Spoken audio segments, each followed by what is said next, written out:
Good afternoon, welcome on board. This is GB News. We are the People's Channel. I'm Nana Queer. It's fast approaching 11 minutes to 4 o'clock.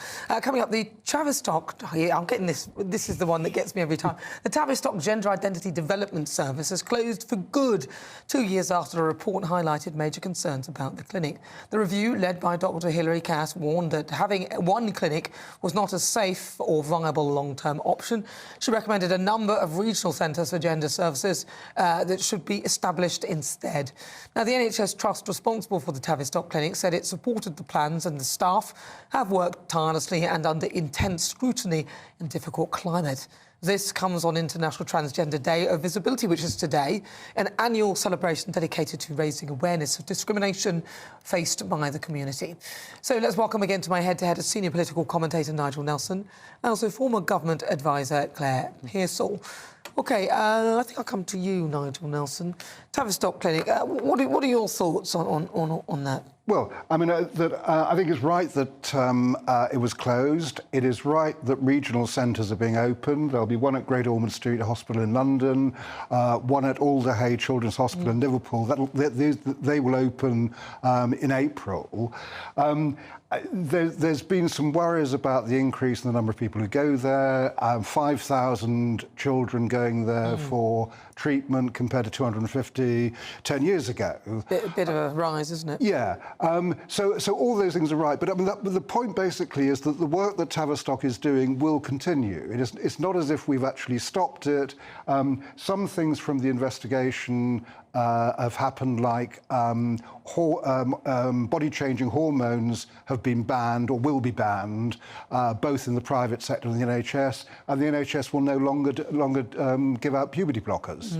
But can't you get them privately, Clippers? Yeah, you can get them privately, and I think that's half the problem. I think it's an astonishing amount of young people who are seeking this kind of treatment for gender dysphoria or many other reasons. And I think that we need to perhaps be a little bit careful. I mean, the Tavistock Clinic has not covered itself in glory.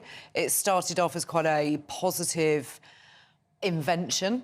However, it rushed people through into transitioning when they perhaps weren't entirely ready. It handed out puberty blockers with very little thought to the individual and what follow-up care was being taken. So I'm pretty pleased that actually that this has been closed. I think we need to be careful with young people's lives. We need to listen to what they say, listen to what their concerns are, but not rush into something which is fundamentally going to change them as an individual for the rest of their lives. I don't think a child, and I stress this, that child should make these decisions. I think if you're over 18... What age? I think you need to be over 18. I think if you're going to make long-term physical changes to your body, you need to be an adult. And if we consider an adult to be 18, that's what it must be. I think you can look at therapy, you can look at the reasons why somebody is unhappy, but I think these lasting changes should not be doled out to children.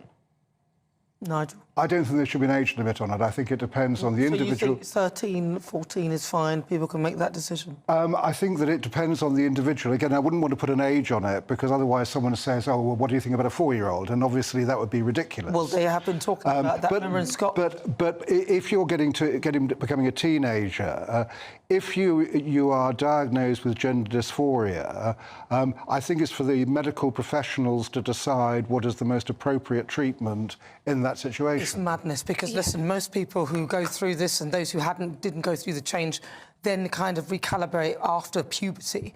I think we are medicalising something that is a natural thing, puberty, where I think young people determine and learn about their own sexuality, about their gender and how they want to progress in life.